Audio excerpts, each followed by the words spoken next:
Hello everyone, welcome to battle IAS. I hope आप लोग बहुत अच्छे होंगे। आज हम 11th ऑफ अगस्त का न्यूज़पेपर एनालिसिस करेंगे। इसमें टोटल मैंने 4 आर्टिकल लिए हैं, जिसमें पहला आर्टिकल बात करता है लायन कंजर्वेशन में हमें जो माइलस्टोन मिली है। ये वर्ल्ड लायन डे के ऊपर आर्टिकल आया था, जिसमें की पॉइंट्स मैं आपको बताऊंगा कि एशियाटिक लायन का क्या सिग्निफिकेंस है, लायन किस तरीके से एपेक्स प्रेडिटर का काम करता है। साथ ही साथ इसी से connected 2 previous year question recently 2 से 3 साल में जो आए हैं, वो भी मैं आपके साथ डिस्कस करूंगा। फिर एक ब्रॉडर लेवल पे लेके जाऊंगा कि ये लायन कंजर्वेशन में मालधारी कम्युनिटी का क्या रोल है गुजरात में। फिर मालधारी कम्युनिटी किस तरीके से प्रोटेक्ट करती है, फिर कैसे ह्यूमन और एनिमल को इवॉल्व करते हैं, को एग्जिस्ट करते हैं। एक प्रॉपर एक्सप्लेनेशन आपको दूंगा, जीएस पेपर 3 के लिए रेलेवेंट है ये। सेकेंड आर्टिकल बात करता है कि जो टैरिफ वॉर करेंटली चल रही है उसको टैकल कैसे करें। आर्टिकल ऐसे नहीं लिखा मिलेगा आपको, how to tackle tariff war. ये मैंने सिंपल सी भाषा में आपके सामने लिख दिया है ताकि आप समझ जाओ कि आपको मैं बताऊंगा क्या इसके अंदर में।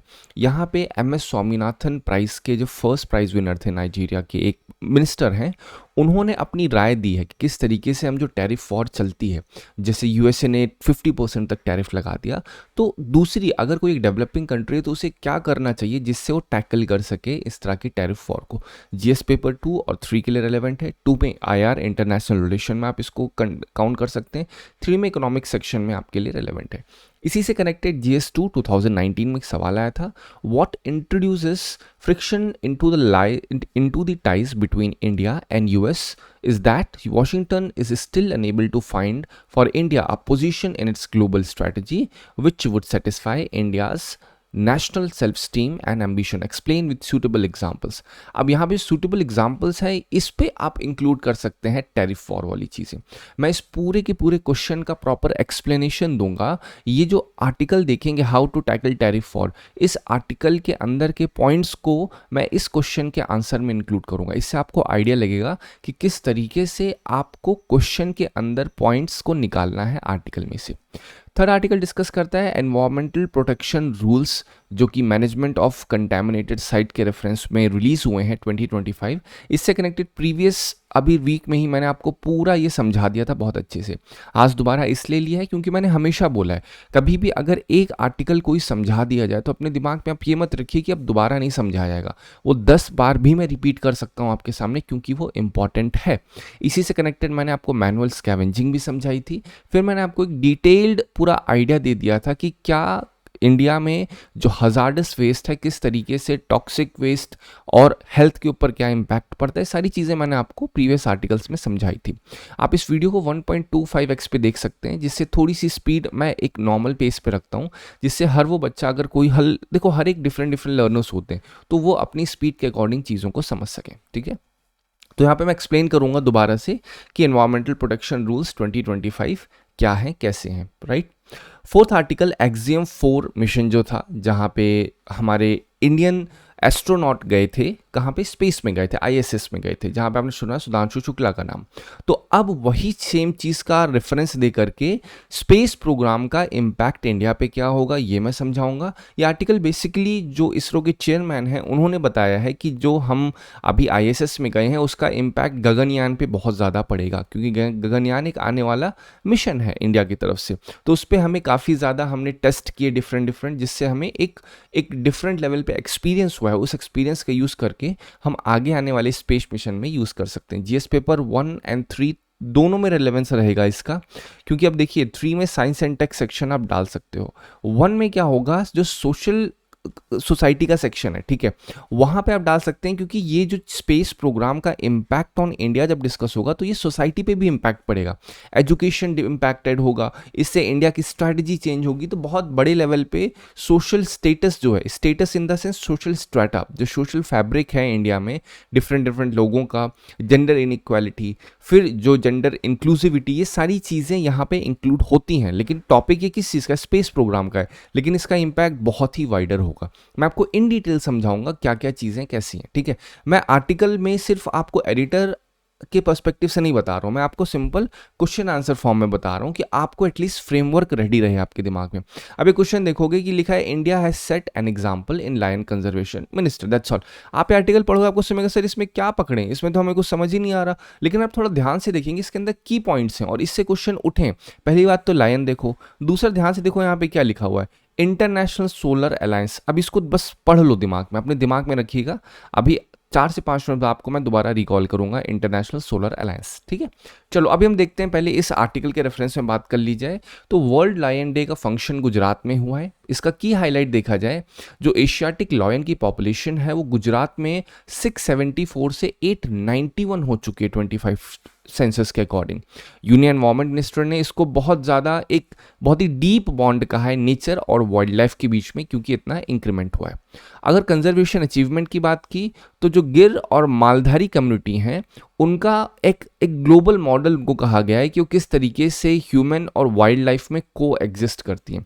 ये सब कम्युनिटी हैं ह्यूमन की, तो ये लोग उस एरिया में रहते हैं जहाँ पे शेर होते हैं, उनके साथ ये लोग को एग्जिस्ट करते हैं। तो ये शो करता है कि भैया जानवर मतलब हर जानवर खाने के लिए पर्सपेक्टिव नहीं होगा कि हर जानवर खतरनाक ही होगा। अगर हम को एग्जिस्ट करना स्टार्ट करेंगे तो हम एनवायरमेंट को सेफगार्ड भी कर सकते हैं। इंडिया की बात की जाए तो 100% ये भी ध्यान रखना, फिर बोल रहा हूं अभी आगे बताऊंगा, 100% एशियाटिक लायन जो है वो इंडिया में ही पाए जाते हैं। 70% टाइगर, 714 स्नो लेपर्ड्स, ये सारे के सारे क्या हैं, ये इंडिया में अभी एग्जिस्ट कर रहे हैं, राइट। अगर देखा जाए एक्टिव प्रोजेक्ट्स जो चल रहे हैं, एक तो project lion, tiger, elephant, dolphin, great Indian bustard. Great Indian bustard के ऊपर ही मैंने आपको बताया था, मैंने समझाया था कैसे जो पावर लाइंस होती हैं, बिजली के खंभे होते हैं, जिससे ग्रेट इंडियन बस्टर्ड का खतरा होता है, साथ ही साथ जो डिफरेंट मेडिसिन होती हैं, पेन किलर होती हैं, वो कैसे इम्पैक्ट करती हैं, हर एक चीज़ मैंने इन डिटेल आपको समझा दी थी। बट अभी ये लायन के ऊपर है तो मैं यहाँ पे पूरी तरीके से फोकस होकर समझाऊंगा। अगर ग्लोबल इनिशिएटिव की बात की जाए तो एक तो इंटरनेशनल बिग कैट अलायंस, ये भी आपको मैं समझाऊंगा क्या है, ठीक है। ये भी इस आर्टिकल के रेफरेंस में है चीज़ें, global initiative, coalition for disaster resilient infrastructure, साथ ही साथ इंटरनेशनल सोलर अलायंस, ठीक है। ये 3 ग्लोबल इनिशिएटिव हैं जो आपको पता होने चाहिए, ठीक है। वो सारी चीज़ें यहाँ पे ऑलरेडी हैं, लिखी हुई हैं, उसी आर्टिकल को मैंने सिर्फ की पॉइंट यहाँ पे निकाले। अगर मैं सिर्फ इस आर्टिकल के पर्सपेक्टिव से चैलेंज देखूँ तो क्लाइमेट चेंज का इम्पैक्ट, हैवी रेन्स, साइक्लोन्स, ये सब कहीं ना कहीं क्या करते हैं, चैलेंज को शो करते हैं, चैलेंज को लेके आते हैं जितने ग्लोबल इनिशिएटिव्स होते हैं उसके सामने, राइट। तो ये आर्टिकल की बात थी। अब चलिए 1 स्टेप फर्दर चलते हैं। यहाँ पे आपका आर्टिकल वाइंड अप हो गया। अब आप पढ़ोगे, पढ़ के छोड़ोगे, हाँ सर हमने पढ़ लिया, लेकिन इसमें क्वेश्चन कैसे निकालें। अब आप देखिए क्वेश्चन कैसे निकालना है। पहले समझो कि भाई हम लायन कंजर्वेशन कर क्यों रहे हैं, क्या उसका महत्व है, क्या उसकी इंपॉर्टेंस है। तो सबसे पहले तो बायोडाइवर्सिटी वैल्यू होती है। एशियाटिक लायन को एपेक्स प्रेडेटर कहा जाता है। एपेक्स प्रेडेटर मतलब जो टॉप लेवल पे हो, ठीक है। जैसे पहले क्या होता है, ग्रास है, ठीक है, फूड चेन देखें, ग्रास है, ग्रास को कौन खाया, हिरण खाया, हिरण को कौन खाया, लायन खाया। तो लायन के ऊपर लायन को खाने वाला कौन है, कोई भी नहीं है, ठीक है। इसी वजह से जब कोई भी प्रेडेटर, कोई भी ऐसा स्पीशीज जिसके ऊपर एक और कोई दूसरा स्पीशीज ना हो उसे खाने वाला, तो उसे एपेक्स कहते हैं, ठीक है। तो एशियाटिक लायन जिसे 100% इंडिया में पॉपुलेशन पूरी की पूरी एशियाटिक की इंडिया में ही है, तो ये एपेक्स प्रेडेटर कहे जाते हैं, ठीक है। तो इनका सर्वाइवल जो है वो इकोसिस्टम में बैलेंस को मेंटेन रखता है।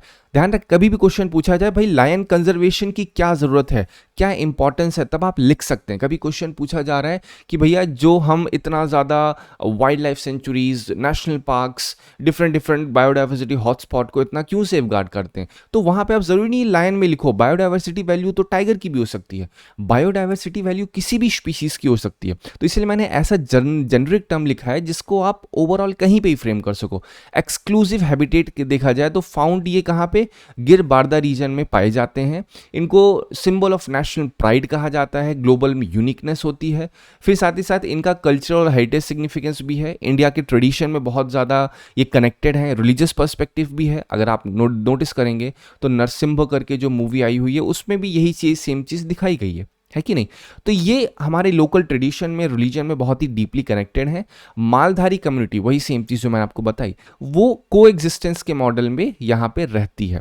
इको टूरिज्म का पोटेंशियल है। जैसे अब टूरिज्म से क्या होगा, अगर कोई भी टूरिस्ट, आप या मैं यहाँ पे जाएंगे तो यहाँ पे जो लाइवलीहुड होगा, यहाँ पे जो कम्युनिटी होगी उनको पैसा मिलेगा, उससे लोकल इकोनॉमी बूस्ट होगी। ये ग्लोबल लीडरशिप में भी मदद करता है। इंडिया की पोजीशन को international wild life conservation effort में इंडिया की सॉफ्ट पावर इंक्रीज होती है। पूरे वर्ल्ड में जब ये पता लगेगा भैया इंडिया में ना, मतलब आप जब एज अ बाहर वर्ल्ड में जाओगे तो आप इंडिया के रिप्रेजेंटेटिव रहोगे, आपका नाम आपकी कास्ट मैटर नहीं करने जा रही, क्योंकि वहाँ किसी को फर्क नहीं पड़ता आप कौन सी जाति के हो, कौन से धर्म के हो, आप वहाँ पे सिर्फ एक यूनिक टैग लेके जाओगे, दैट इज इंडिया।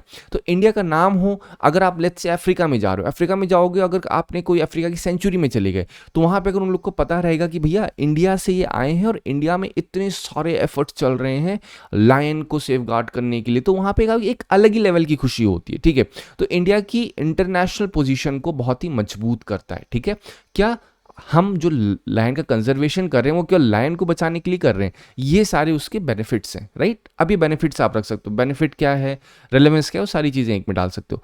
अब प्रॉब्लम्स क्या है, इश्यूज बोलो उसे, क्या क्या एग्जिस्ट कर रहे हैं लायन कंजर्वेशन। पहली बात तो हैबिटेट लिमिटेड है, बहुत ही स्मॉल रीजन में ये कॉन्सेंट्रेट रहते हैं। ह्यूमन वाइल्ड लाइफ कॉन्फ्लिक्ट, मतलब इंसानों का और जानवर का आपस में सामना हो जाता है। क्यों हो जाता है, क्योंकि जानवरों जो शेर हैं उनको चाहिए खाने के लिए लाइफ स्टॉक, अब जैसे क्या भेड़ बकरी, तो इससे क्या होता है ये कहीं ना कहीं लोकल के साथ इंटरेक्शन होता है, जिससे कभी कभी लोकल मार भी देते हैं, जहर भी दे देते हैं। अक्सर ये केस कर्नाटका में और तमिलनाडु के रीजन में सुनने में आया था, जहाँ पे जो आपके प्रेडेटर्स होते हैं, चाहे टाइगर्स हो गए, ये आ करके जो वहाँ की लाइफ स्टॉक थे उनको कंजम्पशन कर रहे थे, उनको खा रहे थे, जिसकी वजह से कुछ लोगों ने क्या किया, जहर रखना शुरू कर दिया, जिससे काफ़ी टाइगर्स मारे भी गए थे। ठीक है, तो ये भी कॉन्फ्लिक्ट को शो करता है, प्रॉब्लम है। क्लाइमेट चेंज का इम्पैक्ट होता है, हैवी रेन, साइक्लोन, ये सब क्या होते हैं, हैबिटेट को इन्वर्सली ये डैमेज करते हैं। जेनेटिक बॉटलनेक भी होता है, पॉपुलेशन बहुत छोटी रहती है, इससे क्या होता है, जेनेटिक डाइवर्सिटी नहीं हो पाती है। अगर मैं कह रहा हूँ 100% लायन जो एशियाटिक लायन है इंडिया में है, तो अगर इंडिया में एक एक्स जहां पे है, उस जहां पे एक्स पूरी डिसीज फैल गई, तो पूरी की पूरी जेनेटिक्स में तो फैल जाएगा, तो इम्पैक्ट इनवर्स भी होगा। तो ये भी एक प्रॉब्लम है।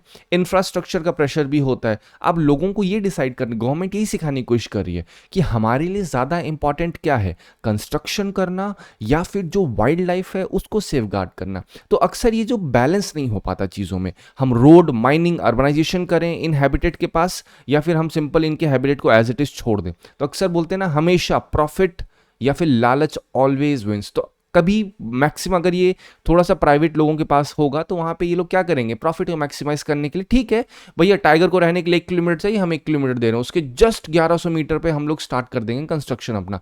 तो ऐसे नहीं होता है। कॉरिडोर्स होते हैं डिफरेंट डिफरेंट, जिस कॉरिडोर के अंदर वो सारे वॉक करते हैं और वो जरूरी हो जाता है। ठीक है, तो ये प्रॉब्लम है लायन कंजर्वेशन में। सोल्यूशन क्या है, हैबिटेट का एक्सपेंशन होना चाहिए, कॉन्फ्लिक्ट मिटिगेशन होना चाहिए। अब अगर कभी कोई भी ह्यूमन्स इंपैक्ट हो रहे हैं तो उनके लिए, उनके जो कॉन्फ्लिक्ट है उसको मिटिगेट करने के लिए कंपनसेशन स्कीम्स होनी चाहिए। अगर डेटा की बात करें तो कर्नाटका में जितने टाइगर ह्यूमन एनिमल कॉन्फ्लिक्ट थे, एलिफेंट के कॉन्फ्लिक्ट थे, उन सब में कन्विक्शन रेट, पहली बात तो कन्विक्शन क्या ही हो, क्योंकि एनिमल को क्या ही दोषी साबित करोगे।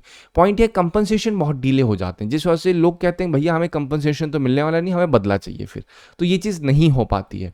कम्युनिटी बेस्ड कंजर्वेशन मॉडल को फॉलो करना होगा, क्लाइमेट रिजिलियंस पे फोकस करना होगा, हैबिटेट जहाँ पे रहते हैं इनके घरों को रिस्टोर करना होगा, जो इनका फूड है जिसे खाते हैं उसको प्रॉपर तरीके से शेल्टर देना होगा। ये ना हो कि भाई साहब पूरा जंगल है, जंगल में शेर है, शिकारी है ही नहीं, शिकारी इन द सेंस खाने के लिए इनके पास शिकार ही नहीं है। ठीक है, तो ये सारी चीज़ें क्या कर तक कब होंगी, जब क्लाइमेट रिजिलियंस होगा। अब अगर पूरा जंगल में हरियाली खत्म हो जाएगी तो हिरण भी तो खत्म है ना, हिरण खत्म है तो शेर क्या करेगा रह करके। तो ये इंडिपेंडेंट नहीं काम करते हैं, ये डिपेंडेंट होते हैं एक दूसरे के ऊपर। जेनेटिक डाइवर्सिटी बूस्ट करने की ज़रूरत है, साइंटिफिक ब्रीडिंग, कंट्रोल, ट्रांसलोकेशन, ये कहीं ना कहीं मदद करता है। रेगुलेशन स्ट्रिक्ट होना चाहिए कि भैया ऐसा ना हो कि बाहर की फैक्ट्रीज आकर के हैबिटेट के अंदर लगना स्टार्ट हो जाए और वो इन्वर्स इंपैक्ट करें। अवेयरनेस और टूरिज्म मैनेजमेंट होना चाहिए। टूरिज्म तो हो, साथ ही साथ जो विजिटर्स आ रहे हैं उनको एजुकेट भी किया जाए, जिससे एक रिस्पॉन्सिबल टूरिज्म प्रमोट हो सके। जैसे ही मैंने कहा रिस्पॉन्सिबल टूरिज्म, इसी के साथ दिमाग में आना चाहिए केरला ने क्या स्टार्ट किया है। केरला अब ये कहता है कि टूरिज्म को बूस्ट करने के लिए वहाँ पे जो लोकल कम्युनिटीज़ होती हैं जहाँ पे टूरिस्ट आते हैं उनको उसने अवेयर करवाना स्टार्ट किया है अब। जिससे क्या होगा, अगर एक स्क्वायर किलोमीटर की एरिया है तो इस 1 स्क्वायर किलोमीटर के एरिया में कितने लोग का फुटफॉल एक बार में हो सकता है, पोल्यूशन कम हो, जितना वेस्ट को वहीं पे डिस्पोज कर दिया जाता है उसके लिए अवेयरनेस स्टार्ट की जा रही है। अवेयरनेस केवल ऐसा नहीं टूरिस्ट को की जा रही है, जो वहाँ पे लोकल कम्युनिटी उनको भी बोला जा रहा है कि भैया टूरिस्ट आए तो उन्हें सिखाइए। उनको भी सिखा रहे हैं कि आपका घर है, आपके घर को अगर बचाना है तो आपको पहले खुद जानकार बनना पड़ेगा, फिर टूरिस्ट को जानकारी देनी होगी, भैया आप आओगे चले जाओगे, लेकिन हमें यहाँ पे रहना है, हम सफ़र करेंगे, ठीक है। तो ये सारे एग्जाम्पल्स हैं, सोल्यूशन कह सकते हो, और केवल लायन के रेफरेंस में मत रखिए, कहीं पे भी डाल सकते हैं कि हम किस तरीके से कंजर्वेशन कर सकते हैं सोल्यूशन, ठीक है। तो आप नोटिस करें कि मैंने इसको क्वेश्चन आंसर फॉर्म में रखा है कि लैंड कंजर्वेशन का क्या रेलेवेंस है, इंपॉर्टेंस क्या है। क्वेश्चन कभी पूछ लें कि भाई ये बताओ क्यों इतने सारे हम प्रोजेक्ट चलाते हैं, मतलब what is the significance of big cat alliance, या फिर पूछें कि why do we even need to conserve our environment, तो व्हाई का सोल्यूशन ही होना चाहिए ना। वाई मतलब क्योंकि इंपॉर्टेंस है इसलिए हम लोग कर रहे हैं, और प्रॉब्लम एग्जिस्ट कर रही है तभी तो हम सोल्यूशन लाने की कोशिश कर रहे हैं। सोल्यूशन कभी बिना प्रॉब्लम के तो आएगा नहीं, तो प्रॉब्लम है तभी तो सोल्यूशन आएगा, ठीक है। तो ये सारे तरीके होते हैं करने के। अब हम लायन टाइप्स की बात करें, एशियाटिक लायन ऑलरेडी समझा दिया है, ये ओनली स्पीशीज ऑफ लायन है जो इंडिया में फाउंड की जाती है, एक्सक्लूसिवली गिर नेशनल पार्क में इनका हैबिटेट होता है, ठीक है, गुजरात में जो कि बर्दा सेंचुरी में बाहर है। आईयूसीएन स्टेटस देखा जाए एंडेंजर्ड स्पीशीज में आते हैं। अगर देखा जाए तो इनके जो मेन मतलब कान के पास के जो बाल होते हैं ना, ये थोड़े स्मॉल होते हैं कंपेयर टू अफ्रीकन लॉयन जो होते हैं, ठीक है। और इनका ग्लोबल सिग्निफिकेंस क्या है, इंडिया एक लौती कंट्री है जो वाइल्ड एशियाटिक लॉयन को अपने पास रखती है, ठीक है, अपने पास रखती मतलब यहाँ पे वो लोग रिसाइड करते हैं। अब आप नोटिस करोगे सर मैंने कितनी बार आपसे दो तीन चीज़ें बोली, ओनली कंट्री, आपको समझ में आ जाएगा क्यों कहा मैंने, ठीक है। फिर आते हैं मालधारी कम्युनिटी के ऊपर। अब मालधारी कम्युनिटी मैंने आपको बताया ये लोग को एग्जिस्ट कर रहे हैं, तो मालधारी का मतलब होता है कीपर ऑफ एनिमल स्टॉक। तो ये लोग क्या करते हैं, जो लाइफ स्टॉक होते हैं ना, इनके कीपर जो होते हैं उसी को मालधारी कम्युनिटी जनरली कहा जाता है। ये ट्रेडिशनल पैस्टोरिस्ट होते हैं, मतलब ये भेड़ बकरी चराने वाले होते हैं, पैस्टोरलिस्ट होते हैं, पैस्टोरलिस्ट, ओके, कम्युनिटी कही जाती है गुजरात में, जो कि गिर फॉरेस्ट के अंदर रिसाइड करते हैं। इनकी लाइफस्टाइल देखी जाए तो कैटल हर्डर्स होते हैं, सेटलमेंट्स में रहते हैं। सेटलमेंट्स का नाम क्या होता है, नेसेस कहते हैं। जो मालधारी कम्युनिटी के लोग होते हैं ये यूनिक जो लाइफ स्टॉक होते हैं उनकी ब्रीडिंग करते हैं, जैसे बन्नी बफेलो हो गया, कानक्रेज कैटल हो गया, सिंधी हॉर्सेस हो गए। ये तीन आप सिर्फ एक बार पढ़ लो, आपके दिमाग में एक बार रिवाइज कर लोगे, आपको आइडिया लग जाए कौन से। बन्नी बफेलो, इसी से कनेक्टेड बन्नी ग्रासलैंड भी है, वो भी आपको समझाऊंगा। कानक्रेज कैटल आप नेट पे डालिए आपको दिखेगा। तो ये लोग इसकी ब्रीडिंग करते हैं और इस लाइफ स्टॉक को अपने पास रखते हैं। इनका कंजर्वेशन में क्या रोल होता है, मतलब ये जो मालधारी कम्युनिटी के लोग हैं ये किस तरीके से कंजर्वेशन में हेल्प करते हैं। ये पीसफुली कोएग्जिस्ट करते हैं लायंस के साथ, सेंचुरीज से कर रहे हैं, ठीक है। जो लाइफ स्टॉक होते हैं अक्सर लाइफ स्टॉक को लायन खा जाते हैं, लेकिन फिर भी ये एक इनके अंदर बिलीफ, अगर मान लो ये लेके जा रहे हैं एक लायन आया इनको खा ले, तो ऐसा नहीं है कि लोग गुस्से में नहीं नहीं तुमने मेरे मेरे बोलते हैं लाइफ स्टॉक को खाया, तुमने मेरे इसको, ये जो भेड़ बकरी या फिर ये जो आपका व्हाट डू वी से काउज हैं, अगर इनको खाया है तो हम बदला लेंगे, ऐसा नहीं होता। दे आर लाइक नहीं ठीक है, उनकी भी ज़रूरतें हैं, शेर को भी चाहिए कुछ खाने के लिए, तो ये कहीं ना कहीं बहुत ही टॉलरेंट रहते हैं, इतना ज़्यादा वो नहीं करते, ठीक है। साथ ही साथ ये गिर मॉडल जिसमें ह्यूमन वाइल्ड लाइफ को एग्जिस्ट करते हैं, इसको ग्लोबली भी रिकॉग्निशन मिला हुआ है कि भैया गिर मॉडल ऐसा मॉडल है जहाँ पे मालधारी कम्युनिटी के लोग लायन के साथ को एग्जिस्ट करें। चैलेंजेस क्या है, ह्यूमन एनिमल कॉन्फ्लिक्ट फिर भी एक ह्यूमन वाइल्ड लाइफ कॉन्फ्लिक्ट चलता रहता है। जो ग्रेजिंग एरिया है उसको रेस्ट्रिक्ट किया गया है, मतलब ऐसा नहीं है कि आप लायन के एरिया में जा करके वहाँ पे ग्रेजिंग करोगे तो खाएगा ही खाएगा। तो ये सारी चीज़ें एक चैलेंजिंग हो जाती हैं कभी कभी इनके लिए, राइट। चलो अब हम देखते हैं बन्नी ग्रासलैंड के ऊपर। बन्नी ग्रासलैंड जो है ये कच्छ डिस्ट्रिक्ट की नॉर्दर्न बॉर्डर, उत्तरी बॉर्डर पे है गुजरात के अंदर। ये होम है बहुत ही ग्रेट बायोलॉजिकल डाइवर्सिटी को, 37 ग्रास स्पीशीज पाई जाती हैं। देखो ग्रास लैंड कभी भी कोई वर्ड है तो ग्रास प्लस लैंड, ऐसी जमीन जहां पे घास है, यही मतलब है। ग्रास लैंड और ग्रास लैंड नहीं समझ में आ रहे, क्या नहीं समझ में आ रहा, आप सोच के देखो, लैंड प्लस ग्रास, जहां पे बहुत घास होगी उसे ग्रास लैंड कहा जाएगा। तो ये जो बन्नी ग्रास लैंड है इसमें 37 ग्रास स्पीशीज पाई जाती हैं, 275 बर्ड की स्पीशीज पाई जाती हैं, और बहुत सारे एनिमल डोमेस्टिकेट होते हैं, बुफेलो, शीप, गोट, हॉर्सेस, कैमल। अब कैमल में ही तुरंत आपके दिमाग में आ चाहिए खराई कैमल, ये यहाँ के रेफरेंस में नहीं है, लेकिन खराई कैमल आपसे पूछा गया था यूपीएससी में, जहाँ पे बहुत ही बेसिक लेवल पे पूछा था खराई कैमल तैर सकते हैं। तो यूपीएससी में एक तरीका होता है, कभी भी कोई भी चीज़ बहुत ही इन्वर्स करके लिखी हो ना, जो कि लगे डेफिनेटली रॉन्ग है, उसमें हाई चांसेस होते हैं राइट होने के, ठीक है। कैमल का एक रेफरेंस दिया मैंने कि कैसे पूछते हैं सवाल, ठीक है। Kutch desert wildlife sanctuary और छारी दंड कंजर्वेशन रिजर्व, ये कहीं ना कहीं बन्नी ग्रासलैंड के हिस्से हैं। देखो बन्नी ग्रासलैंड आर्टिकल में नहीं था, लेकिन मैंने वन स्टेप फर्दर जाके आपको समझाया, क्योंकि ये जो मालधारी कम्युनिटी है वो यहाँ पे एग्जिस्ट करती हैं, यहाँ से ग्रेजिंग करवाती हैं, ठीक है। अगर इसमें वेजिटेशन पर्सपेक्टिव से देखा जाए तो प्रॉस्पिस जूलीफेरा, क्रेसा क्रिटिका, साइप्रस सिप और ये जितने भी आपकी स्पीशीज दिख रही हैं एक बार पढ़ लेना। प्रॉस्पिस जूलीफेरा ये एक बार यूपीएससी में पूछा भी गया है, ठीक है। आई एम नॉट श्योर ये सीएससी में पूछा गया, बट प्रॉस्पिस जूलीफेरा ये पूछा गया है। तो आपको ये सब फ्लोरा मतलब प्लांट स्पीशीज के बारे में पता होना चाहिए। फौना के रेफरेंस में देखा जाए तो नीलगाय, चिंकारा, black buck, wild boar, golden jackal. Golden jackal के भी 3 से 4 दिन पहले मैं आपको गोल्डन जैकाल के बारे में बताया था कि केरला में जो गोल्डन जैकाल हैं वो लोग ह्यूमन हैबिटेट्स में एग्जिस्ट करना शुरू हो चुके हैं। उनकी जो नेचुरल हैबिटेट्स थी वहाँ से वो लोग शिफ्ट हो रहे हैं, ठीक है। इससे क्या हो रहा है, जो एनिमल और ह्यूमन कॉन्फ्लिक्ट है वो और बढ़ रहा है, प्लस साथ ही साथ कंजर्वेशन एफर्ट्स की अब चेंज करने की ज़रूरत है, ठीक है। तो ये सब फौना है जो बन्नी ग्रासलैंड में पाया। अक्सर पूछ लिया जाता है कि यहाँ पे क्या फेमस है, क्या पाया जाता है, तो आपको एक आइडिया होना चाहिए, राइट। अब मैंने आपको बताया था कि वहां पे 3 अलायंस बोले थे। क्वेश्चन जैसे ही आर्टिकल शो किया था, इंटरनेशनल बिग कैट अलायंस, ये इंडिया के द्वारा लॉन्च किया गया था। ये ग्लोबल कोऑपरेशन है, दुनिया भर के सभी कंट्रीज से कोऑपरेशन करें एक साथ, जिससे 7 बिग कैट्स जो दुनिया में है, ठीक है, 7 बड़ी बड़ी बिल्लियां जिन्हें कहते हैं हम लोग, उनका कंजर्वेशन किया जा सके। कौन कौन सी हैं? Lion, tiger, leopard, snow leopard, cheetah, jaguar और प्यूमा, इन सब का कंजर्वेशन किया जा सके। कैसे फंक्शन करती हैं ये कंट्रीज? आपस में नॉलेज को शेयर करती हैं, एआई टेक का यूज करती हैं, कंजर्वेशन एक्शन को एक दूसरे के साथ कोऑर्डिनेट करती हैं। इसका रेलेवेंस क्या है?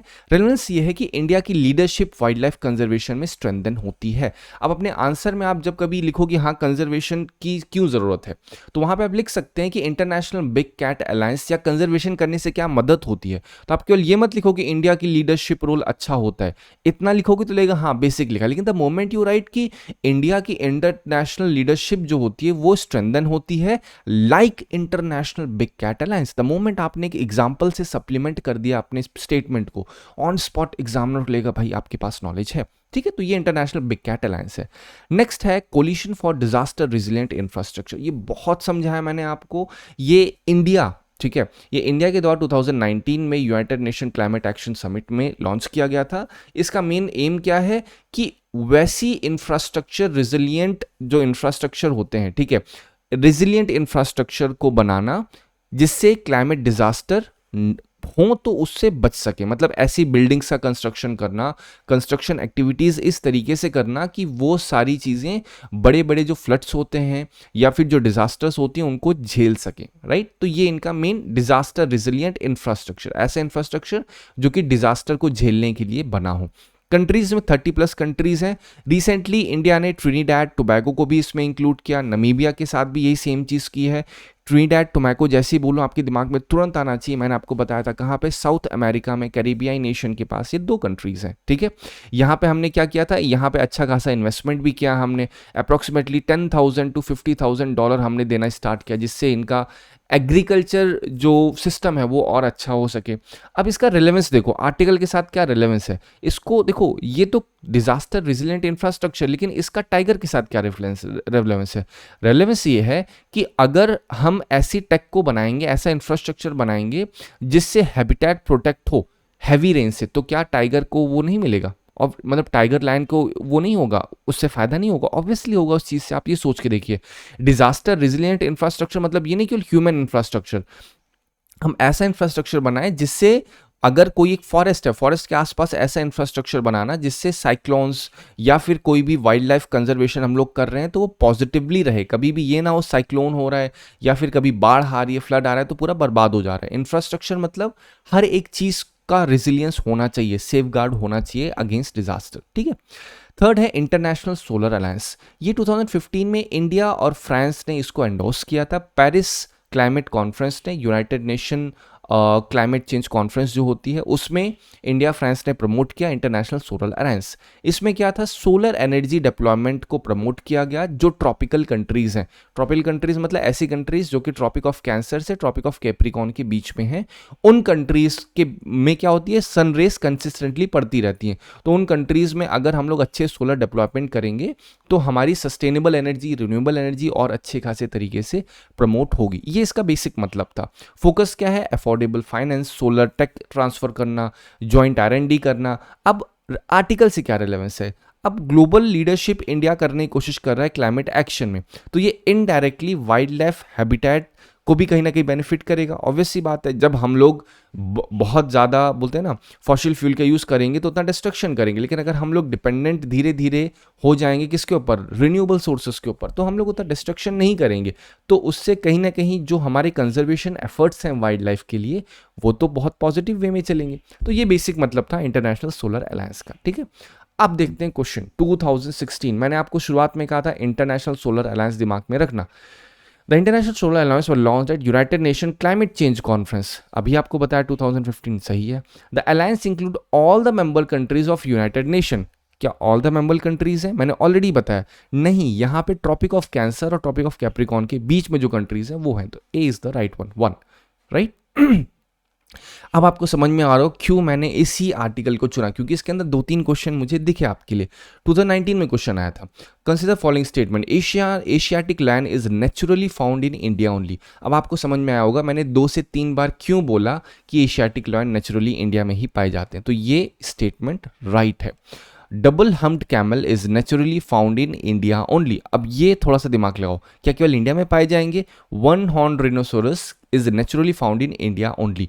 हमेशा ध्यान रखिए जब भी ओनली आएगा, यहाँ पे आपके दिमाग में होता है कि सर कभी भी स्टेटमेंट में ओनली लिखा हो तो गलत हो जाता है, जरूरी नहीं है, कभी कभी सही भी हो जाता है। तो यहाँ पे one is the right one. अभी आपको बेसिक इंफॉर्मेशन होनी चाहिए। वन रिनोसेरस के बारे में आपको पता था, जो रिसेंटली एग्जाम्पल बताया कि यहाँ पे इनकी जेनोम सीक्वेंसिंग हो रही है, इनका आधार कार्ड इन शॉर्ट बन रहा है। जो वन हॉर्न राइनोसोरस होते हैं जिनके हॉर्न्स की अक्सर पोचिंग होती है, जो इनका सींग होता है, इनके सींग की पोचिंग होती है, तो इस वजह से क्या करना स्टार्ट किया है, जितना काजीरंगा नेशनल पार्क में जनरली पाए जाते हैं, तो वहां पे एक प्रॉपर सेंसस इन शॉर्ट कर रहे हैं, जिससे इनकी जेनेटिक प्रॉपर तरीके से नॉलेज रखी जाएगी कि अगर कभी भी कोई भी राइनोसोरस कहीं मिलेगा मरा हुआ तो हम पता कर पाएंगे कि हाँ ये कौन सी आईडी से बिलोंग कर रहा है, मतलब कौन सा जीन्स इनका था, क्या हमने इनके जेनेटिक सीक्वेंसिंग कर रखी है, वो हमें प्रॉपर नॉलेज हो जाएगी। तो उससे हम कनेक्ट कर सकते हैं किस तरीके से इसकी डेथ हुई होगी, राइट। तो मैंने आर्टिकल समझा दिया था आपको, ये प्रीवियस अप्रॉक्सीमेटली 1 महीना हो चुका होगा, बट अगेन मैंने आपको इसलिए समझाया क्योंकि वन हॉर्न रिनोसेरस का रेलेवेंस है यहाँ पे, तो one is the right one. ठीक है, चलो 2024 में देखिए 3 से 4 सवाल मैंने आपके सामने रख दिए। Lion do not have a particular breeding season, right. Unlike most of the big cat, cheetah do not roar, ठीक है।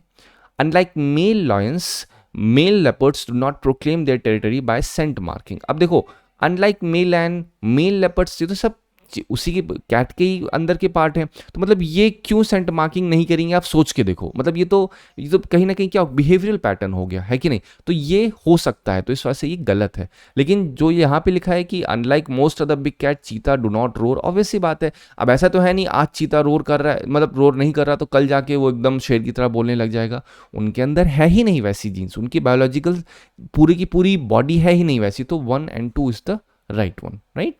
चलो अब आते हैं अपने नेक्स्ट आर्टिकल पे। नेक्स्ट आर्टिकल में क्या है, तो अभी एक सिंपल सा इंटरव्यू हुआ था नाइजीरियन साइंटिस्ट एडिमोला एडेनली के साथ, ठीक है। अगेन आपको ये दिमाग में रखना, बस बेसिक क्या है, MS स्वामीनाथन फर्स्ट प्राइज इनको मिला था एनुअल, ठीक है, फॉर फूड एंड पीस के लिए। अब ये जो इनके साथ इनका पूरा कन्वर्सेशन हुआ था हिंदू के साथ, उसके साथ कुछ की कंसर्न्स इन्होंने हाईलाइट किए। पहला कंसर्न पूरे ओवर वर्ल्ड के लिए, पहला तो अननेसेसरी टैरिफ को इन्होंने बोला कि डेवलपिंग कंट्रीज जो इंपोर्ट टैरिफ राइज हो रहा है डेवलप कंट्रीज के साइड से, जैसे US ने कितने टैरिफ्स लगा दिए अलग कंट्रीज पे, तो उससे क्या होगा, ये कंसर्न है पूरे वर्ल्ड के लिए।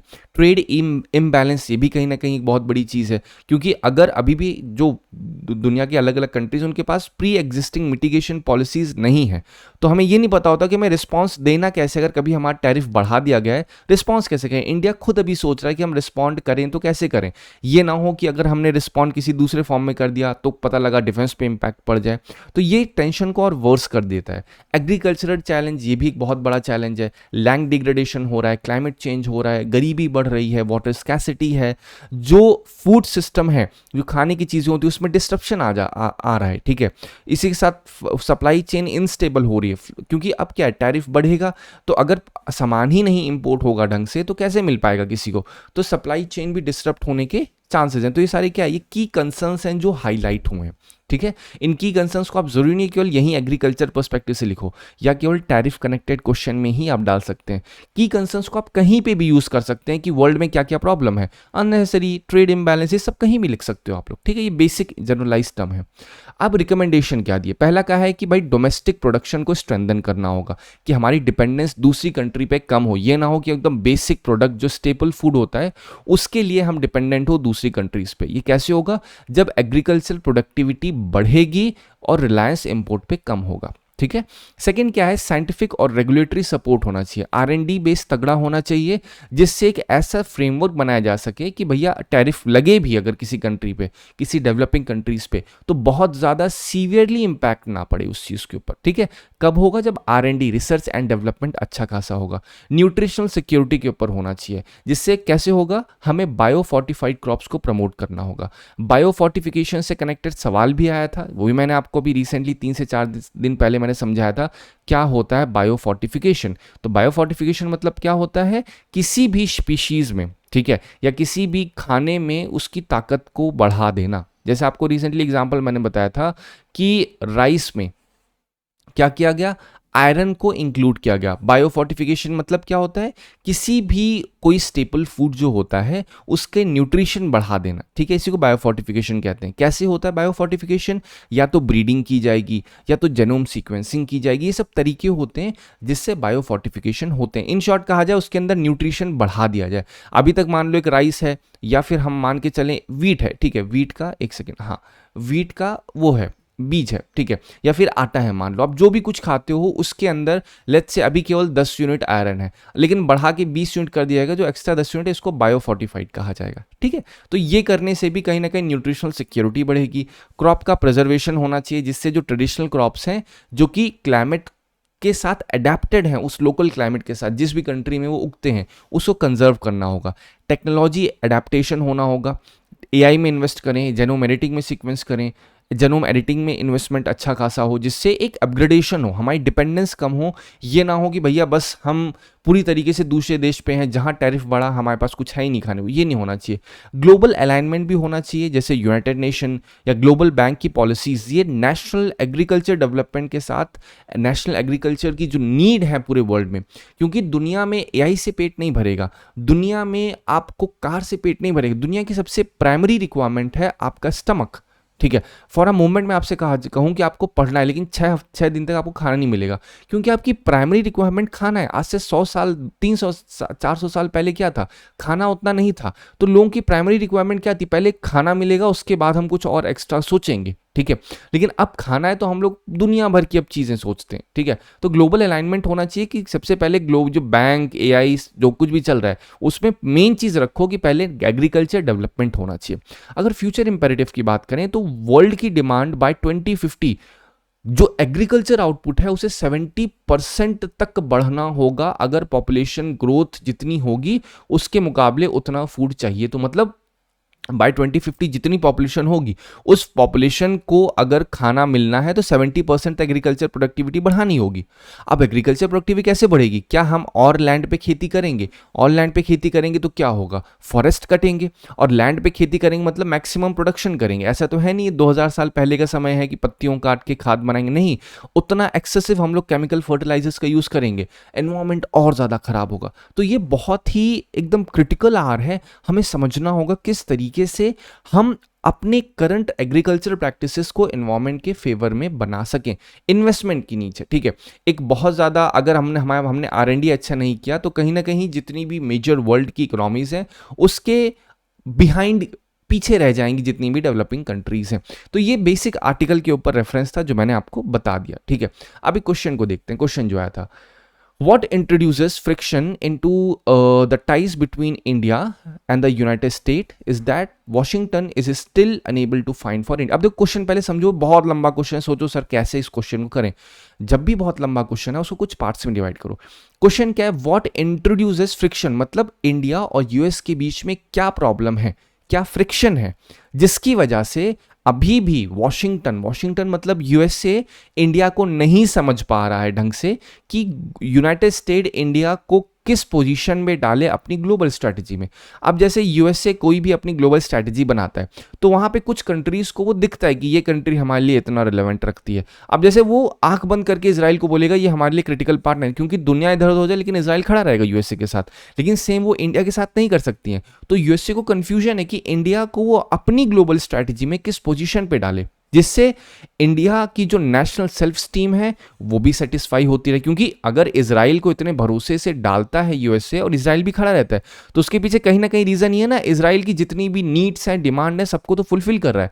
लेकिन इंडिया बहुत डाइवर्सिफाई है, इंडिया की सेल्फ स्टीम एम्बिशन बिल्कुल अलग है। ये ना हो कि यूएसए ने अपनी ग्लोबल स्ट्रैटेजी में इंडिया को डाला, इंडिया बहुत ही क्रिटिकल पार्टनर है, इंडिया हमारे साथ है, हम इंडिया पे रूल, मतलब कहीं भी ये सारी चीजें आती, इंडिया की मीडिया, इंडिया के पॉलिटिशियन सब के सब एकदम एग्रोवेट हो जाते हैं।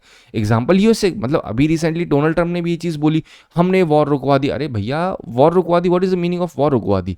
ठीक है, तो बस नेगोशिएटर वो ट्रंप भी अपनी तरफ से कोशिश करते हैं कि उनका नेम ऐसा रहे, मतलब ये दुनिया के एक तरीके से भगवान है। ठीक है, जो कुछ भी अच्छा हो रहा है वो ट्रंप कर रहे हैं, जो कुछ भी बेकार हो रहा है तुम कर रहे हो, तुम जानो, मेरी थोड़ी जिम्मेदारी है वो। तो आपको एक्सप्लेन करना है सूटेबल एग्जाम्पल के साथ। ठीक है, तो क्वेश्चन में पहले आपको बताना पड़ेगा कि क्या फ्रिक्शन है। पहला जो क्वेश्चन का पार्ट है फ्रिक्शन क्या है, ठीक है। और जो दूसरा पार्ट रहेगा उसमें आपको ये बताना है कि रीसेंट जो टैरिफ के एपिसोड्स हुए हैं उसके साथ कनेक्ट करो। तो पहले नेचर ऑफ फ्रिक्शन देख लो क्या है, strategic autonomy versus alliance expectation. तो अभी क्या है, इंडिया चाहता है मेरी स्ट्रैटेजिक ऑटोनॉमी हो, मतलब हम रशिया के साथ काम करना चाहे करें, चाइना के साथ करें, लेकिन यूएसए क्या चाहता है, यूएसए कहता है भाई साहब आपको हमारे साथ करना है, फिर रशिया के साथ बंद कर दो। वही सेम चीज तो हो रही है करंटली, लेकिन इजराइल को बोलेगा तो इजराइल वैसा ही करेगा अगर यूएसए वैसा कहेगा।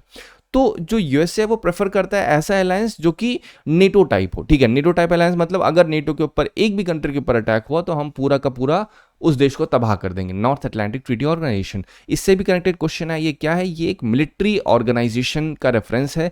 एक ऐसी ऑर्गेनाइजेशन है जिसमें डिफरेंट यूरोपियन कंट्रीज एक साथ आई, और आने के पीछे कारण क्या था, जिससे अगर किसी भी कंट्री पे अटैक होगा तो सारे के सारे के ऊपर अटैक माना जाएगा और फिर उसको रिटेलिएशन मिलेगा। ठीक है, और इंडिया अपनी स्ट्रैटेजिक ऑटोनॉमी मेंटेन करती है। वो कहती है हमारा अप्रोच नैम है, नॉन अलाइनमेंट मूवमेंट को हम फॉलो करते हैं, हम गुजराल डॉक्ट्राइन को फॉलो करते हैं। What is the meaning of non alignment movement? ये जवाहरलाल नेहरू की तरफ से प्रमोट किया गया था कि हम न्यूट्रल हैं, हम किसी भी कंट्री की तरफ नहीं जाएंगे। क्यों? क्योंकि इस दुनिया में जितनी भी पॉपुलेशन, जितनी भी डाइवर्सिटी है इंडिया में ऑलरेडी एग्जिस्ट कर रही है। अगर हम एक की तरफ जाएंगे तो दूसरे हमारी डाइवर्सिटी इंपैक्ट हो जाएगी। ठीक है, इसलिए हम न्यूट्रल हैं। साथ ही साथ गुजराल डॉक्ट्राइन से कनेक्टेड भी सवाल आया हुआ था, 2013 में आया हुआ था सवाल, आई थिंक पूछा था कि गुजरात डॉक्ट्राइन का मतलब बताइए, इंडिया क्यों इसको फॉलो करती है, कैसे करती है, वो सारी चीज़ें पता होनी चाहिए। अब गुजरात डॉक्ट्राइन जैसी दिमाग में आ रहा है तो ये क्या था, ये आई.के. गुजराल जो हमारे प्रीवियस प्राइम मिनिस्टर थे उन्होंने इस चीज़ को मानना शुरू किया था। इसमें क्या था कि हम अपने से छोटों की मदद कर दें, जो छोटी कंट्रीज हैं उनकी मदद करो, उनसे एक्सपेक्ट मत करो कि वो कुछ हमारी भी करेंगी। ठीक है, तो ये सिंपल गुजरात डॉक्ट्राइन था। ट्रेड प्रोटेक्शनिज्म ऑन टैरिफ्स, ये भी एक फ्रिक्शन का रीजन है। मतलब मैं यहाँ पे क्या समझा रहा हूँ, क्या क्या कारण है जिसकी वजह से दोनों इंडिया और यूएसए एक साथ नहीं आ पाते। 2019 का सवाल है लेकिन 2025 में एकदम रेलेवेंस चल रही है। टेक और डिफेंस कॉपरेशन का गैप है, हमारे पास इतने एग्रीमेंट्स हैं लेकिन अभी भी यूएसए कंप्लीट टेक ट्रांसफर नहीं करता है इंडिया में। वो कहता है नहीं हम सोर्स कोड नहीं देंगे, हम ये नहीं देंगे, हम वो नहीं देंगे, बस हो रहा है किसी तरीके से। ठीक है, अगर रीसेंट टैरिफ के एपिसोड देखी जाए तो यूएस ने टैरिफ मेजर्स तो लिए, इंडिया का रिस्पॉन्स क्या है, उसका अंडरलाइन कॉस्ट क्या है, सिर्फ एक बार पढ़िए, पढ़ के आपको एक आइडिया लगेगा। आपको कॉपी नहीं करना है इस क्वेश्चन को, एक आइडिया लेके ऐसे क्वेश्चन को फ्रेम करना है। अगर एक ब्रॉडर स्ट्रैटेजिक डिस्कनेक्ट देखा जाए तो पहली सिंपल सी चीज है, इंडो पैसिफिक विजन डिफरेंस एक है। यूएसए फोकस करता है चाइना को कंटेन करने के लिए, और इंडिया क्या करता है, इकोनॉमिक कॉपरेशन करता है रीजन में, जिससे बैलेंस हो सके। तो यूएसए का अलग कमिटमेंट है, इंडिया की अलग कमिटमेंट है। फिर जो क्लाइमेट और ट्रेड पॉलिसी है वो दोनों की अलग अलग काम करती है। यूएसए कार्बन बॉर्डर टैक्सेस के ऊपर ही बात करता है, सब्सिडी रिजाइम के ऊपर बात कर, लेकिन इंडिया में कहते हैं कि अभी हमारी जो इकोनॉमी है उसमें फैक्ट्रीज अभी भी कार्बन इंटेंसिव है, हम उसको खत्म एकाएक नहीं कर सकते। तो ये सब क्या है, बेसिक डिफरेंसेस हैं। अब आपको ये क्वेश्चन, मैंने क्वेश्चन इसलिए लिया जिससे आर्टिकल ये कनेक्टेड था उसके ऊपर। क्यों? क्योंकि टैरिफ वॉर चल रही थी, इस वजह से आप कनेक्ट कर सकते हैं। हमेशा ध्यान रखिए, कभी एक आर्टिकल से आप पूरा क्वेश्चन नहीं सॉल्व कर सकते हैं, कुछ पॉइंट्स ही मिलेंगे आपको, राइट। थर्ड आर्टिकल पे आते हैं। थर्ड आर्टिकल है एनवायरमेंटल प्रोटेक्शन रूल्स के ऊपर में, ठीक है। आप एक बार टेलीग्राम में जो पीडीएफ प्रोवाइड होगा वहाँ पे अब थोड़े से प्रीवियस आप स्क्रॉल करेंगे तो वहाँ पे मैंने आपको समझाया हुआ है। एनवायरमेंट मिनिस्ट्री ने नोटिफाई किया हुआ, इसका मेन पर्पस क्या है इन रूल्स का। ये ऐसे रूल्स हैं जो केमिकली कंटेमिनेटेड साइट होती है। मैं एग्जाम्पल के साथ समझा दूंगा, बहुत डिटेल में इसमें जाने का पॉइंट नहीं है क्योंकि ये चलता ही रहेगा, अभी और भी आर्टिकल्स आएंगे। मैं एक सिंपल भाषा में लेमन में समझाता हूँ। मैं एक फैक्ट्री ओनर हूँ, ठीक है। मैंने आपके गांव में एक फैक्ट्री लगाई, केमिकल फैक्ट्री थी, ठीक है। मान लो फर्टिलाइजर की फैक्ट्री थी। अब वहां पे मैं 2-3 साल ऑपरेशन किया और बहुत गंदगी फैल गई। अब गंदगी फैलने के बाद क्या हुआ, मैंने कहा चलो फैक्ट्री छोड़ के मैं जा रहा हूँ, ठीक है। तो मैंने फैक्ट्री बंद कर दी और जितना भी केमिकल था ये पूरी की पूरी साइट कंटेमिनेटेड हो रखी है, ठीक है, आपके विलेज के पास। मैं छोड़ के जा चुका हूँ वहां पे। तो अब गवर्नमेंट ने कहा है कि जितनी भी साइट्स केमिकली कंटेमिनेटेड हैं उनकी सफाई होगी। आपने अगर कोई फैक्ट्री ओनर है, मतलब मुझे गवर्नमेंट दोबारा बोल रही है कि भैया आप आओ आके सफाई करो। अगर कोई फैक्ट्री ओनर नहीं है तो गवर्नमेंट खुद सफाई करेगी उस चीज़ के। तो यही सिंपल मतलब है कि क्या है नए रूल्स केमिकली कंटेमिनेटेड साइट्स के। तो अप्रॉक्सीमेटली 100+ साइट्स इंडिया में अभी आइडेंटिफाई की गई हैं। डेफिनेशन क्या होता है, ऐसी साइट्स जहां पे हजार्डस वेस्ट की डंपिंग हुई हो, सॉइल में मैंने गंदगी को डाल दिया हो, ग्राउंड वाटर बहुत गंदा हो रखा हो, सरफेस वाटर पोल्यूशन हुआ हो, जिससे ह्यूमन का रिस्क। अब आपके गांव के पास मैंने फैक्ट्री लगाई तो रिस्क तो हो गई। तो अब गवर्नमेंट दोबारा से कह रही है हमें इसको ढंग से सही करना होगा, ठीक है। ये सारे एग्जाम्पल्स हैं जो कि कंटेमिनेटेड साइट्स के होते हैं। अब इतनी साइट्स तो आइडेंटिफाई हो चुकी हैं, लेकिन अभी जो रिमीडियल है वो केवल 7 साइट में स्टार्ट हुआ है। अब क्वेश्चन है क्यों नए रूल्स रिक्वायर्ड थे। नए रूल्स ऑब्वियसली रिक्वायर्ड थे, मतलब पिछले कुछ कमी होगी, ठीक है। कमी क्या है, पहले थोड़ा लीगल फाइनेंशियल फ्रेमवर्क नहीं था उसमें। मतलब पहले क्या था, साइट साफ करने की बात तो थी, लेकिन ये नहीं कहा गया था कितने समय के अंदर आपको ये काम करना है। कोई टाइम बाउंड वो नहीं था कि अगर मान लो गवर्नमेंट ने मुझसे कहा बेटा सफाई करो, मैं 2 साल 3 साल बैठा हूँ सफाई करने के लिए। भोपाल गैस ट्रेजेडी में आज तक उसके जो कंटेमिनेटेड पूरा वहां पे जो वेस्ट था अभी तक पड़ा था। आप सोच रहे हो कितने साल, 20 से 30 साल होने जा रहे हैं। तो आप नोटिस कर रहे होंगे कितना ज्यादा लैग है, ठीक है, ड्यूरेशन में। तो अब गवर्नमेंट उस चीज को कहीं ना कहीं सही करना चाह रही है। अब जो नए नए प्रोसेस हैं उसमें अब सवाल ये भी उठता है ना, गवर्नमेंट करेगी कैसे। तो ये सारे प्रोसेस हैं, इस प्रोसेस को मैं फिर अपनी भाषा में आपको समझा देता हूं, एक बार आप पढ़िएगा आपको समझ में आ जाएगा। पहली बात तो ये कहा गया है कि भाई साहब आप हर हाफ ईयरली पे जो डिस्ट्रिक्ट एडमिनिस्ट्रेशन होगा, डिस्ट्रिक्ट वो डीएम उनके हाथ में रहेगा, ये देखेंगे कि उनके डिस्ट्रिक्ट में हाफ ईयरली रिपोर्ट लगाएंगे कोई ऐसी सस्पेक्टेड साइट तो नहीं है जो कि हजार्डस है, कंटेमिनेटेड है। उसके बाद स्टेट बोर्ड होगा जो प्रिलिमिनरी असेसमेंट करेगा उस साइट का 90 डेज के अंदर, और नेक्स्ट 90 डेज में एक बोलते हैं ना प्रॉपर डिटेल सर्वे करके बता देगा। फिर उसको एक ढंग से तरीके से उसका केमिकल चेक किया जाएगा, हजार्डस किया जाएगा, किस लेवल पे यहाँ पे गंदगी है। अगर गंदगी होगी तो उसको साइट को मतलब उसका जो एक्सेस है वो रेस्ट्रिक्ट कर दिया जाएगा। फिर जो भी ऑर्गेनाइजेशन उसमें शामिल होगी उसको रेफरेंस दिया जाएगा और उससे कॉस्ट मांगी जाएगी। पॉल्यूटर पे प्रिंसिपल अप्लाई होगा, जिसने गंदगी फैलाई है वो साफ करेगा, नहीं होगा तो सेंटर स्टेट आपस में एक दूसरे के साथ कोऑपरेट करेंगे और उस जगह की सफाई करेंगे। अगर कंटैमिनेशन से कोई डेथ या डैमेज हुआ है तो भारतीय न्याय संहिता में भी एक्शन इसके लिए मेंशन्ड है, ठीक है।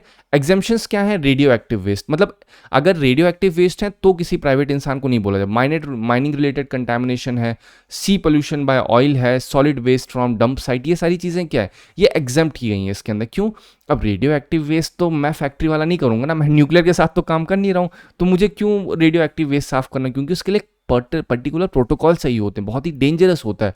मैं बेसिक इसलिए नोटिस करिए, ऐसे केमिकल्स जो कि बोलते हैं ना 189 सब्सटेंसेस आइडेंटिफाई किए जाएंगे जिसमें आप जो गंदगी से कंटैमिनेटेड बोलते हैं ना होते हैं, इम्पैक्ट होता है हेल्थ का। लेकिन रेडियो एक्टिव वेस्ट या फिर बहुत ही ऐसे नहीं होंगे जिसका इम्पैक्ट बहुत ब्रॉडर होगा, उसको साफ करना बहुत मुश्किल होगा एक इंसान के लिए, तो वो गवर्नमेंट खुद करेगी, ठीक है। लेकिन फिर भी अभी भी रूल्स में जो करंट बनाए गए इसमें गैप क्या है, एक फिक्स डेडलाइन अभी भी नहीं डाली गई, सिर्फ ये डाल दिया 90 डे में सर्वे करो, बट कब तक सफाई हो जाएगी ये तो अभी भी नहीं बताया गया है। तो ये कहीं ना कहीं एक प्रॉब्लम है इसके अंदर में, ठीक है। चलो आते हैं अपने नेक्स्ट आर्टिकल पे। नेक्स्ट आर्टिकल क्या डिस्कस करता है, ये देखो छोटा सा आर्टिकल दिखा तो ग्रुप कैप्टन सुभांशु शुक्ला का जो ISS मिशन था, अब उसकी गगनयान के साथ रेफरेंस क्या थी, तो इसरो चेयरमैन वी नारायणन ने हाईलाइट किया है जो 18 डे विजिट था, इससे इंडिया की जो Gaganyaan human space flight program है उसको काफ़ी मदद मिलेगी, ठीक है। जो क्रू था पूरा रिटर्न हुआ, एक्सियम 4 मिशन का नाम था, ठीक है। उससे हमें एक्सपीरियंस हुआ कि हमें किस तरीके से ऑपरेट करना है अपने गगनयान में, किस तरीके से हमें सेफ्टी प्रोटोकॉल को फॉलो करना है, राइट। अब यूएसए की अगर इसरो की ग्रोथ देखी जाए तो पहले क्या था, 1960 में केवल रॉकेट लॉन्च से लेकर के अब वो मेजर स्पेस पावर बनना जा रहा है इंडिया। ठीक है, रिसेंट अचीवमेंट देखा जाए तो नासा निसार सैटेलाइट के बारे में मैंने बताया था, नासा और इसरो ने आपस में आके निसार सैटेलाइट बनी जिसमें एल बैंड, याद होगा एल बैंड क्या था, नासा ने जो आपका अपना खुद की फ्रीक्वेंसी डाली थी, एल बैंड था, एस बैंड जो था वो इसरो की तरफ से था। एल बैंड में क्या हो रहा था कि जितनी भी एरिया है, लैंडस्केप है, उसको प्रॉपर तरीके से मॉनिटर किया जाएगा, एकदम ग्राउंड लेवल पे, बोलते हैं ना 1 मीटर तक वो एकदम जूम कर सकती है ये एल बैंड जो है। एस बैंड क्या करेगा, वो प्रॉपर पूरी टोपोग्राफी को समझेगा। तो ये निसार कहीं ना कहीं वर्ल्ड में एक पहला ऐसा है जो इतने अच्छे तरीके से, और ये कहाँ पे थी, पोलर ऑर्बिट में थी। पोलर ऑर्बिट क्या होती है, अर्थ में जो आपका पोल टू पोल चलती है, जैसे ये जो सैटेलाइट होती हैं पोलर ऑर्बिट में, इससे क्या होता है कि ये सैटेलाइट एक लोकेशन पे अगर एक पर्टिकुलर टाइम पे दिखी तो उसके तुरंत बाद वहां से हट जाएगी और अगले दिन सेम उसी टाइम पे फिर वहां पे दिखी, क्योंकि वो स्ट्रेट अप टू डाउन जा रही है। लेकिन जो सैटेलाइट होती हैं किसमें, ट्रॉपिक ऑर्बिट, जैसे ऐसे बोलते हैं इक्वेटोरियल रीजन टाइप में जो होती हैं, वहां पे क्या होता है जिसे जियो स्टेशनरी सैटेलाइट कहते हैं, वो एक ही लोकेशन, मान लो यही पॉइंट है तो जिस डायरेक्शन में अर्थ मूव कर रहा है उसी में वो भी मूव करती रहेंगी, तो उनकी लोकेशन एक जहां पे स्टैटिक रहती है। ठीक है, मैंने आपको ये भी समझा दिया।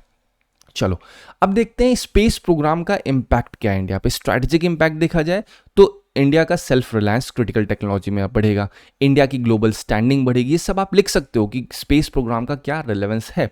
इकोनॉमिक रिलेवेंस देखा जाए तो इससे क्या होगा, नेविगेशन, वेदर, डिजास्टर मैनेजमेंट अच्छा होगा। तो अगर हमने वेदर फिनोमेना अच्छा कर दिया तो क्या हम इकोनॉमी नहीं सही कर पाएंगे, कहाँ पे कब बारिश होने वाली है उस समय उतनी हम इकोनॉमिक्स करेंगे, उस हिसाब से ट्रेड करेंगे। डिजास्टर अगर हमें पता होगा किस टाइम पे कैसे आने वाला है तो वहाँ पे हम अपनी अगर कोई ज़रूरी चीज़ें वो हटा सकते हैं तो सेफ गार्ड होगा। अगर वो बचेगी तो क्या पैसा नहीं बचेगा, पैसा बचेगा तो इकोनॉमिक्स फायदे में नहीं रहेगी, बिल्कुल रहेगी। हाई वैल्यू जॉब्स भी जनरेट होंगी जिससे प्राइवेट स्पेस स्टार्टअप और ज़्यादा, बोलते हैं ना, उन्हें बूस्ट मिले। सोशल लेवल पे बात की जाए तो जो एग्रीकल्चर है उसमें मदद मिलेगी, इरिगेशन में मदद मिलेगी, हेल्थ सर्विसेज में मदद मिलेगी। ये सब क्या है, स्पेस प्रोग्राम का इम्पैक्ट है।